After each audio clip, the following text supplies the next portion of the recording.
اهلا بيكم في فيديو جديد من مطبخ امنيه سلامه. ازيكم عاملين ايه؟ يا رب دايما تكونوا في احسن صحه واحسن حال. يلا النهارده تاني يوم رمضان، كل سنه وانتم طيبين. جايه لكم كده بفكره عزومه بسيطه كده محندقه، بعيد بقى عن اللحمه والفراخ والبط كمان. هنعمل النهارده مع بعض احلى حبه ورق عنب زي العسل، وهنعمل كمان ممبار، وطبعا مش هننسى شوربة الكوارع الجميلة اللي هنسقي بيها ورق العنب. وهنعمل أحلى عزومة بسيطة، طبعا مش هتاخد مننا وقت لو احنا نظمنا كل حاجة قبل ما نبدأ نشتغل. بس قبل ما نبدأ الفيديو أحب أفكركم أنا أمنية ودي قناتي، ولو دي أول مرة بتشوفيني وتنسيش الاشتراك وتفعيل زر الجرس علشان توصلكم فيديوهاتي الجديدة. شايفين الممبار؟ بيقول لكم يلا عايز حد ياكلني مقرمش وبيلمع وزي العسل. شايفين جماله؟ يلا اول حاجة هنبدأ بيها وهي الكوارع. علشان ناكل كوارع صح، مش هقولك الطريقة، هقولك النظافة. انا هنا بجيب شفرة كده مكنة حلاقة اللي هي الشفرة، بتكون طبعا جديدة وبعيدة على كل قطعة من قطع الكوارع بعد ما الجزار بيكسرها لي.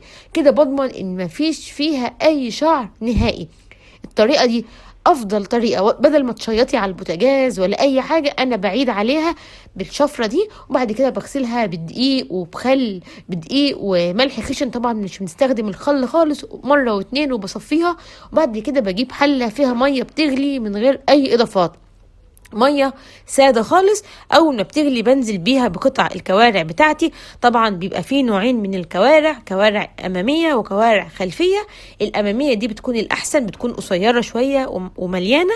وكمان بيبقى فيه كوارع بقري وكوارع جاموسي. البقري بيكون لونها اصفر زي اللي معانا النهارده، والجاموسي بيكون لونها ابيض.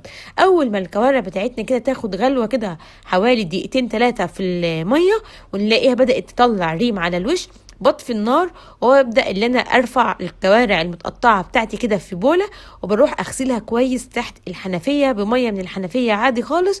وبعد كده بشيل الحله دي والميه بتاعتها، وبجيب حله جديده نظيفه بحط فيها ميه بتغلي. وبعد كده بنزل بقطع الكوارع اللي انا اديت لها غلوه وشطفتها. طبعا دي ميه جديده في حله جديده، او نغسل الحله اللي كانت قبل كده. وبنزل بقطع الكوارع بعد ما الميه تكون بتغلي. عايزه اقول لكم ان كان لونها اصفر لان دي كانت كوارع بقري. خلاص، بعد كده هجيب كل المطيبات اللي احنا بنحبها. بجيب بصلايه، جزرايه، ورق لوري، فصين مستكه، فصين فلفل اسود حصى. وبفضل البهارات الصحيحه عشان ما تغيرش لون الشوربه بتاعتنا. وهنضيف كمان معلقه صغيره من السكر عشان تسرع معانا عمليه السوى. ومش هنحط ملح خالص. بعد ما الشوربه بتاعتنا تغلي، شايفين ولا مطلعه ريم ولا اي حاجه، علشان خطوه ان احنا ناخدها غلوة في الاول دي بتفرق جدا في نظافة وفي ريحة الكوارع، وكمان في طعم الشوربة في الاخر. هنسيب الكوارع كده على نار هادية خالص عقبال ما نعمل التسبيكة بتاعة ورق العنب والممبار.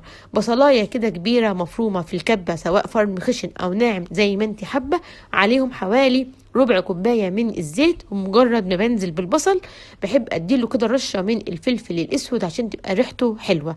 هشوح البصل كده مع الزيت، وبعد كده بضيف له معلقه صغيره من الثوم المدقوق. بمجرد ما ريحه الثوم بتاعتنا تطلع، كنت مجهزه قرن فلفل حامي مقطعاه كده صغير. ما تخافوش، ما بيكونش الاكل حراق ولا حاجه، بس بيديله حرارة كده حلوة تطعم اللقمة. خلاص، البصل بتاعنا اتشوح واخد اللون الذهبي الفاتح. ضفت معلقة كده من هريسة الشطة لو متوفرة، بس بصراحة بتفرق جدا في الطعم، وممكن نستبدلها بقرن فلفل احمر برضو يكون شطة مفروم.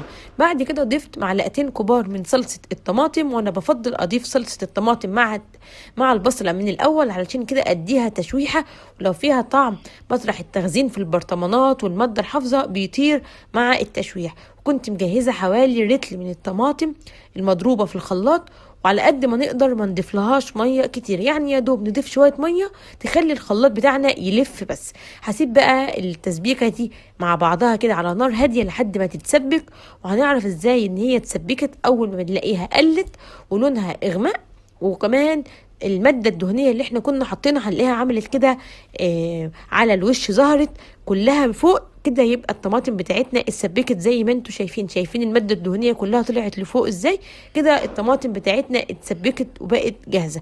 ما ضفناش حاجة غير حبة من السكر، وما ضفناش اي بهارات خالص. زي ما انتم متابعيني وعارفين انا بحب احط البهارات طازة على الخلطه بتاعه المحشي مره واحده في الاخر. هنا غسلت الرز بتاعي وصفيته كويس، ما يبقاش فيه ولا نقطه ميه. والممبار بيحب ان يكون الحباش بتاعه كتير شويه هو والمحشي. الحباش بتاعنا كان عباره عن شبت وبقدونس والكزبره. وبعد كده هقلب كده التسبيكه مع الرز والحباش، وهنبدا نضيف البهارات بتاعتنا، وهي عباره عن ملح وفلفل كمون كزبره ناشفه.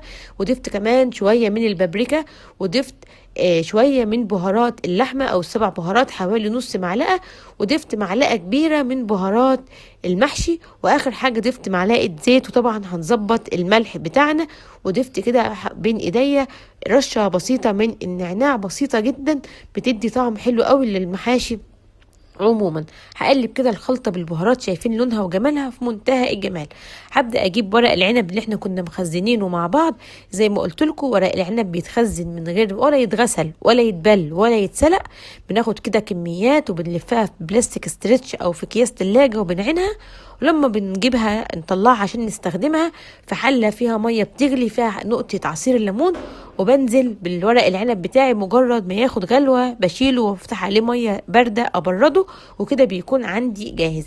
نيجي بقى للحشو. انا بفضل جدا ان انا افرد كميه كده من الورق بتاع ورق العنب على الرخامه كده، وافرده كله وانزل عليه بالحشوه كله، وبعدين ابدا الفه. ده بالنسبه لي بيكون اسهل واسرع، خصوصا لو انت لوحدك زي ما انا كنت ومفيش حد يناولك. فبسرعه كده بترصصيه على الطبليه على الرخامه قدامك او ترابيزه، وبتحشيه كله مره واحده وبتلميه، فبقى في كل مره عدد كبير بنخلصه مع بعضه. طبعا بيكون الورق العنب ليه وش ناعم ووش خشن. احنا بنحط الرز على الوش الخشن وبنلف عشان يتفضل الوش الناعم هو اللي بره اللي ظاهر للي هياكل، والخشن بيكون جوه هو ده اللي عليه الرز. خلصت الكميه بتاعتي كلها زي ما انتم شايفين كده. والطريقه بتاعت ان احنا نفرد ورق العنب كله على الرخامه بصراحه بتسهل جدا، غير ما تفضلي تاخدي ورقه ورقه. خلاص كده جهزنا. هناخد باقي الحشوة اللي عندنا وضفت لها كده معلقة كبيرة من بهارات الممبار، متوفرة دلوقتي في كل المحلات بتاعة العطارة، بتفرق جدا في الطعم. ولو مش موجود نستكفي ببهارات المحشي اللي احنا كنا حاطينها. الممبار مغسول ومقلوب وزي الفل بملح خشن ودقيق. اهم حاجة برضو ما نستخدمش الخل، لان الخل بيظهر وبيثبت ريحة الزفارة سواء في الطيور سواء في الممبار في اي حاجة احنا بنستخدمها. انا هنا جبت نص ازازه كده وفتحتها وبدات اللي انا البس فيها كده الممبار، وبعدين بظهر المعلقه بالمقوار. دي متهيألي اسرع طريقه ممكن تحشي بيها، او تحشي بايديكي مره واحده لو انتي حابه. الممبار هنا عندي بطوله، انا ما قطعتوش لان النهارده حبيت اعمله اللي هو الممبار بوبس، فطبعا لازم يكون الممبار بتاعنا بطوله عشان نعرف نقسمه كور او وحدات صغيره اهو. بعد ما بنحشي الممبار انا بحشي نص الممبار حشوه كبيره، وبعد كده بسحب بقيه الرز على باقي الممبار الفاضي عشان يكون عندنا مهوي. بجيب الخيط كده وببدا اربط طرف الممبار الاولاني، وابدا اللي انا احدد قطعه الممبار البوبس اللي انا عايزاها بتكون قد ايه، وابدا اربط كده من واحده للتانيه لحد ما اخلي الممبار كله شبه العقد كور كده، علشان يطلع عندنا بشكل الكور اللي احنا شفناها في اول الفيديو. بيعتبر تغيير زي الممبار كده للسواريه، صغير كده وشكله حلو على السفره، تغيير عن اللي هو الصوابع الكبيره. طبعا لو انت عايزه تعمليه صوابع اللي احنا متعودين عليها، من الاول بتبداي تقطعي الممبار على قد الصوابع اللي انت عايزاها وتزودي شويه، لانه بيكش واحنا بنسويه، فبنزود شويه حاجه بسيطه عن الحجم اللي احنا عاوزينه، علشان بعد ما بينزل في الميه المغليه ويتسلق حجمه بيصغر. هنا هخلص الكميه زي ما انتم شايفين، واهم حاجه يكون مبحبح كده والرز رايح جاي جوه الممبار علشان ما يفرقعش. وجبت كده واحده من خله السنان او ابره تكون مخصوصه للمطبخ، وببدا اعمل في كل واحده كده شكه كده بالابره او بالخله علشان يبقى في مساحه ان هو يغلي والميه تخش له وما يفرقعش. كمان هجيب حله فيها ميه بتغلي، انا بحب اضيف حبه ملح وفلفل مش اكتر من كده، ورقه لوري، فصين حبهان، ممكن بالكتير نضيف مكعب مرق، وده بيكون كفايه لان الممبار بينزل كل الطعم بتاعه في الميه خلاص عندنا هنا لازم تغلي كويس جدا. هبدا انزل بحبال الممبار اللي احنا عملناها بالمنظر ده. هخلص الكميه بتاعتي كلها، وبصراحه الممبار اللي بالطريقه دي بيبقى سهل قوي ان هو وانا بنزله في الحله، وكمان واحنا بنطلع عقدين 3 بيبقى كده خلاص خلصنا الكميه بتاعتنا كلها. هخلص الكميه بتاعتي كلها، وبمجرد طبعا ما هننزل بيها في الميه المغليه، الميه بتبطل ان هي تغلي، هغطي عليه ووارب الغطا على نار عاليه. مجرد ما يغلي بهدي النار للنص، يعني فوق ان هو تبقى نار متوسطه ولا عاليه قوي. العاليه قوي بتخليه يفرقع، والهاديه قوي بتخليه يفرقع، فيدوب نخليها نار وسط. جبت الحله اللي هعمل فيها ورق العنب، وعملت كده فرشه من البصل والطماطم وقرن فلفل حامي كده، وهبدا اللي انا ارصص ورق العنب اللي احنا جهزناه. وخطوه او تركه فص توم اللي احنا هنقطعه ترنشات على الوش ده بتدي ريحه حلوه جدا جدا لورق العنب بتاعنا. وهنعمل بقى ترنشات كمان من الليمون. وهنعمل دلوقتي العقد بتاع ورق العنب. جبت معلقه من تسبيكه المحشي، وضفت عليها معلقه من دبس الرمان، لو مفيش ممكن نضيف عصير ليمون. وجبت حوالي نص كوبايه كده من الشوربة، هدوب فيها الصلصة ودبس الرمان الأول، وهنزل بيهم على ورق العنب علشان أضمن إن هو هياخد الكمية بتاعتي كلها. وبعدين هكمل بشوربة الكوارع كده على الورق العنب لحد ما ياخد العقد بتاعه. أي محشي عايزينه يطلع مفلفل والواحدة بوحدتها، يكون العقد يدوب تحت السطر الأول للمحشي، لأن لسه بيغلي والخضار بينزل مية، فكده هيطلع مظبوط. حطيت كده طبق على وشه علشان هو بيغلي ما يتفكش، ومجرد ما يغلي ويتشارب انا ببدأ اشيل الغطا. الممبار بيقعد معانا قد ايه على نار وسط؟ بيقعد معانا 45 دقيقة، وممكن نختبره بنلاقيه بعد كده استوى خلاص فبنشيله. المحشي عندنا هنا شغال والكوارع استوت، وهنبدأ ان احنا نطلع الممبار بتاعنا بالشكل اللي احنا شايفينه ده لحد ما يتصفى خالص علشان نفكه من الخيط ده او نقصقصه، ونبدأ نحمره. بيبقى حلو قوي ولذيذ كده، نقعد نتسلى عليه. تعالوا بقى نعمل طشة خطيرة هتودي شوربة الكوارع بتاعتنا في حتة تانية خالص. معلقة من السمنة ومعلقة صغيرة من التوم، هشوحهم كده لحد ما ياخدوا اللون الذهبي الفاتح الحلو وريحة التوم تطلع مع السمنة. كنت مجهزة طماطماية صغيرة مبشورة، هنزل بيها على التوم والسمنة كده تاخد تقليبة، ونضيف شوية من الفلفل الأسود وشوية من الكزبرة وشوية من الكمون، هديهم تقليبتين كده ويشكشكوا كده مع بعض.